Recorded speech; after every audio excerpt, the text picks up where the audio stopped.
अस्सलामु अलैकुम वरहमतुल्लाहि वबरकातुहू। अल्हम्दुलिल्लाहि रब्बिल आलमीन अर्रहमानिर रहीम मालिकि यौमिद्दीन इय्याका नअबुदु व इय्याका नस्तईन।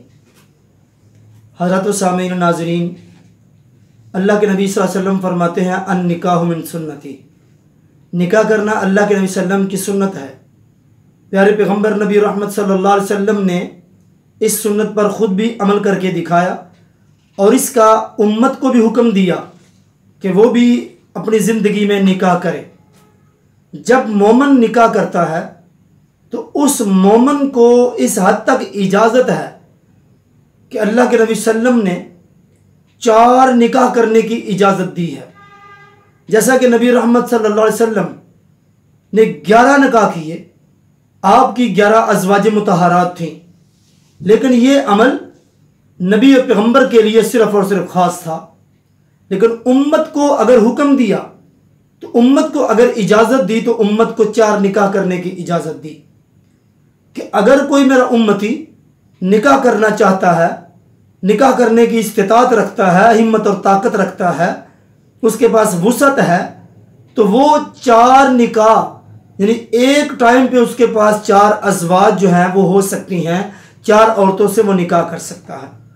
लेकिन इस चीज़ की भी वजाहत प्यारे पैगम्बर नबी रहमत सल्लल्लाहु अलैहि वसल्लम ने अपने अहकामात के ज़रिए से फरमा दी कि वो जो तुम्हारी अज़वाज हैं उनके साथ तुम्हारा इंसाफ और तुम्हारा अच्छा तरीका कैसे होना चाहिए और उनके साथ निकाह की क्या सूरत हो, और जब हम निकाह करें तो निकाह के बाद अपनी बीवी के साथ हम कितने दिन तक उसके साथ अपना वक़्त गुजारें।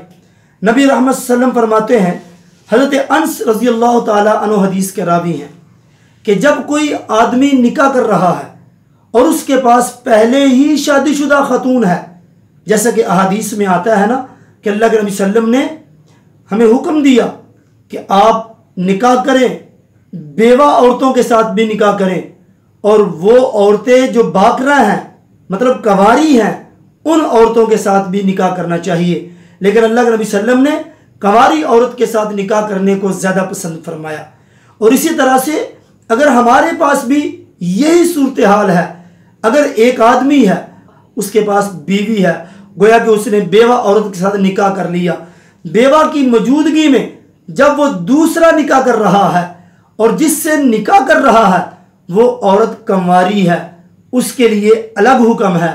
और इसी तरह से अगर पहले उसके पास कंवारी बीवी है और बाद में वो बेवा औरत से निकाह करना चाह रहा है तो उसके लिए अलग हुक्म अल्लाह के नबी सल्लल्लाहु अलैहि वसल्लम ने हमें फरमाया कि अगर आपके पास पहले बेवा औरत है और उसकी मौजूदगी में अगर आप किसी कंवारी लड़की से निकाह करना चाह रहे हो तो फिर आपको मुसलसल 7 दिन तक उस औरत के पास रहना चाहिए।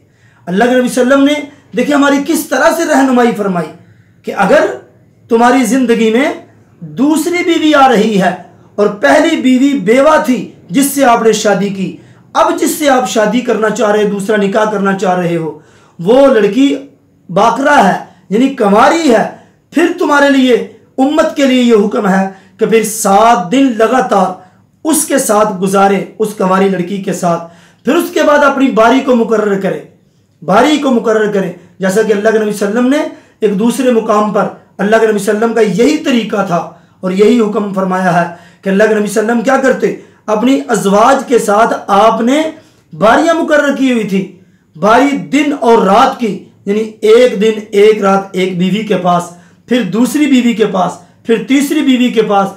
इसी तरह से अल्लाह के नबी सल्लम ने इंसाफ को मद्देनज़र रखते हुए इस तरह से उनके साथ इंसाफ किया करते थे, इस तरह से उनकी बारियां मुकर्रर कर रखी थी। इसी तरह से हमें भी यही हुक्म दिया कि जब आप निकाह करते हो दूसरा और बीवी आपकी कंवारी है तो 7 दिन पहले उसके साथ रहे, मुकम्मल 7 दिन। उसके बाद बारी मुकर्रर करें, यानी अब बारी वो क्या होगी, एक दिन अपनी बीवी बाकरा जो थी उसके साथ और दूसरी जो सईबा थी उसके साथ, दोनों के हवाले से अल्लाह के नबी सल्लम ने वाज़े फरमा दिया। फिर इसी तरह से अगर आपके पास पहले आपकी बीवी बाकरा है मतलब कंवारी है, उससे आपने निकाह किया है और बाद में आप दूसरा निकाह करना चाह रहे हैं तो वो बीवी आपकी सईबा है मतलब बेवा है, तो उसके साथ आप 3 दिन लगातार गुजारेंगे। ये अल्लाह के नबी सल्लल्लाहु अलैहि वसल्लम ने फ़र्क वाज़े किया। अगर बाकरा के साथ निकाह करते हो, कमारी के साथ, तो 7 दिन, और अगर सैयबा के साथ मतलब बेवा के साथ अगर आप निकाह करते हो तो 3 दिन लगातार उसके साथ गुजारें। जब 3 दिन और 3 रातें उसके साथ गुजारेंगे, फिर अपनी आप बारी को उसी तरह से मुकर्रर कर लेंगे, एक दिन पहली बीवी के लिए, एक दिन दूसरी बीवी के लिए। ये तरीका अल्लाह के नबी सल्लल्लाहु अलैहि वसल्लम ने हमें सिखाया है कि हम भी जब अपनी अज़वाज हम एक से ज़्यादा बनाते हैं, एक से ज़्यादा निकाह करना चाह रहे हैं, हम उस औरत की हालत को देखें। अगर वो कंवारी है तो उसके लिए 7 दिन 7 रातें हैं, अगर वो बेवा है तो उसके लिए 3 दिन 3 रातें हैं।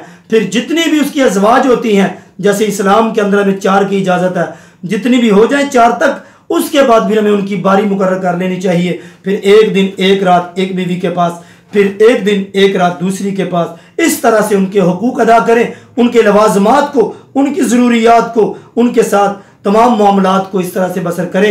यही अल्लाह के नबी सल्लल्लाहु अलैहि वसल्लम का तरीका है और यही सुन्नत के मुताबिक अमल है। ये नहीं है जैसे हमारे यहाँ अक्सर लोग ऐसा भी कर लेते हैं, एक बीवी के साथ निकाह है, दूसरी का किया, दूसरी के साथ किया, पहली को छोड़ दिया, बच्चों को छोड़ दिया, बीवी को छोड़ दिया, या पहली के हुकूक भूल गए, या पहली के पास आना छोड़ दिया, या इसी तरह से 2 कर लेते हैं, तीसरा कर लेते हैं, तीसरा करते हैं, पहले दोनों को छोड़ देते हैं।